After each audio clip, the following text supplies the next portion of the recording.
This NAB Spotlight is powered by Switcher Studio, a multi-camera, live video production studio that fits in your pocket.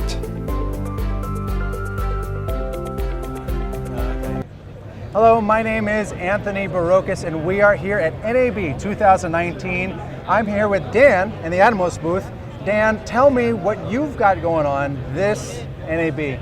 What haven't we got going on? We have lots going on. We have the Shogun 7, brand new, and it's a true HDR 7-inch monitor, and it may look familiar, it may look very similar to our previous monitors, but when you look at the actual screen next to our previous generation, you'll see just how much better it is.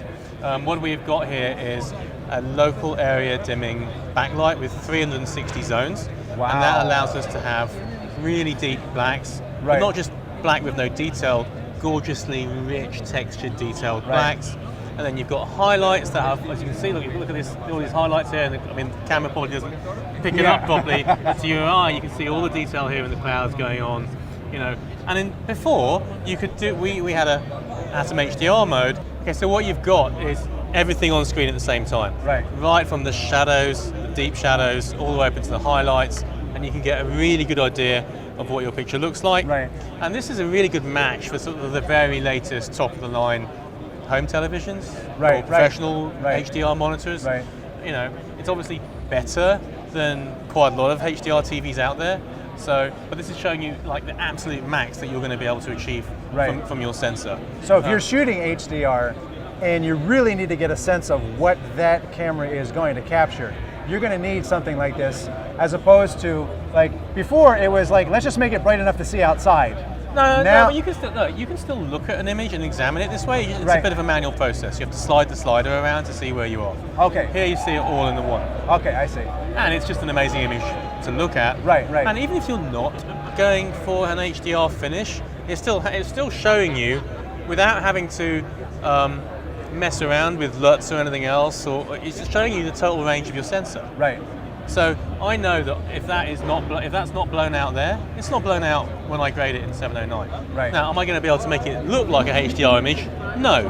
But the amount of information there, I can totally see it. Same in the shadows. So the only other way to see the whole range of 15 plus dynamic range, 15 stops plus a dynamic range on the camera would be to look at a log image. Look at a log image, that's kind of flat and horrible, and you don't really want to work with it. This way, you're seeing the same amount of dynamic range. You know, as long as your log sensor is giving you up to like 14, but it actually 15, looks like a real image. It looks like a real image. So, you know, in 709, I'm not going to make it look just like that, but I can, you know, I know that whatever's there is recoverable, which is an amazing thing, and I can know how much noise is going on in the dark areas, and you know, whether there's a slight out of like color tint in my white, I'll see that. I can work with that. It's not just blown out white. You know, you've seen it before. Like your whites might be going, you know, slightly off color, because you exposed slightly too high in 709, but you didn't see it on your monitor at the time because you couldn't, because it was already just white. Then you get it to your edit suite, it's not quite right. Now you're going to be able to see it. It's going to be it for real. This has also got switching, so it's got 4 SDI inputs. Same as Sumo 19, you'll be able to switch between 4 different HD sources on SDI, and they'll be asynchronous. So you don't need the gen lock or anything like you need currently on the Sumo. And we're bringing that same functionality finally to the Sumo. Thank you for everybody who's born with us. It's a little bit later than we'd hoped. We've learned a lot about being able to switch and what it takes. It was technically a little bit of a bigger hurdle than we had thought. We are finally there. It works on the Sumo 19, and it's coming into the Shogun 7 as well. So that will be a fully functioning switcher, and not only do you get your 4 HD ins, we also record the program out as well, so 5. 5, so it's actually recording 5 It's 4 feet. plus 1, yeah, absolutely. And you'll get all your XML data for cuts. If you want to take the 4 clips into Final Cut, they'll all line up perfectly with the cuts marked. Good to go, and you can just manipulate. If you want to change them, you can change them in Final Cut like that. That is incredible. So we're really happy about that. On top of that, this has got, for the first time, I know we're talking a lot about this, it's got Dolby Vision live playout. So if you have a Dolby Vision TV, you'll be able to connect this, and you'll be able to watch your raw or log footage represented live in Dolby Vision, using all their backlighting technology on the TVs. Right. So again, it's probably better than you're ever going to be able to do in a 709 world. Yeah. But for the same reason, it's going to show you everything that's going on in your image, Right, but on a right. big TV. But on a bigger TV, so you can really You can really see into it. Yeah. Very impressive for your grandmother at home, sort of thing. She's really going to think you're an amazing cinematographer. But on a practical sense, at the high end, it means that people shooting for Netflix and Amazon will be able to play back in dailies and actually have them just play out in Dolby Vision, so the director can see exactly how that Dolby Vision picture is going to look. Wow. Obviously, you're still going to. That's the starting point. That's the base point, and obviously, you'll then go off into post and it'll get graded and everything else. Right. But you'll know what relatively the balances of everything are and Right. how it would play out. And then for maybe everybody else who isn't shooting Netflix and Amazon, it's still going to be the best picture that you're going to see on the screen. Yeah. But be aware, you're not going to be able to just bring it straight into, Rec 709. Rec 709. It's going to look like that. Right. But it is a tool that will allow you again to see everything at once. That is awesome. That is awesome. So that's the Shogun 7. That's the 7. Yeah. And then the other big news is the 5. So we have Shinobi SDI, which is here. So this is a monitor only, Right. 1000 nit, lightweight. It's everything that's in the Shinobi HDMI that we launched a few months ago. Right.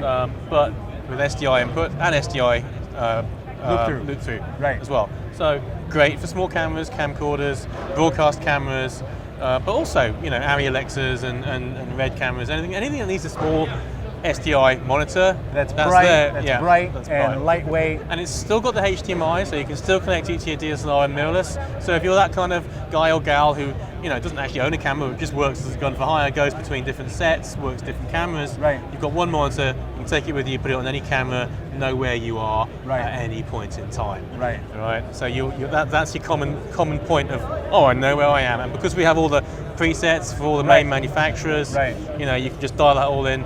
You'll be set. You're good to go. Obviously, we believe external recording to an Atomos device has benefits. Yes. So it's not for everybody, but for those who want that, there it is. There it is. And super bright, daylight viewable, just like the Shinobi. We love it to bits, and I think it's going to be a very popular product for us. All right. Well, On top of that, yes. Ninja 5, which has been around for a while, gets an SDI module to boot. So that'll be SDI in and out, either 2 in or 2 out, or 1 in, 1 out, on a little module that clips into the back into the expansion port. If you're familiar with the product, there's Yes. a little strip of contacts at the bottom of the battery port.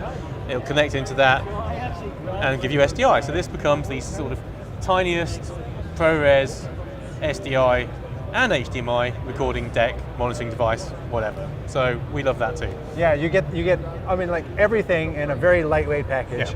that records. Yes. And if you don't need the recording, you've You go got that it over way. here. And if you want bigger and better, you've Bigger got and this. better, And don't and- forget our old existing products too.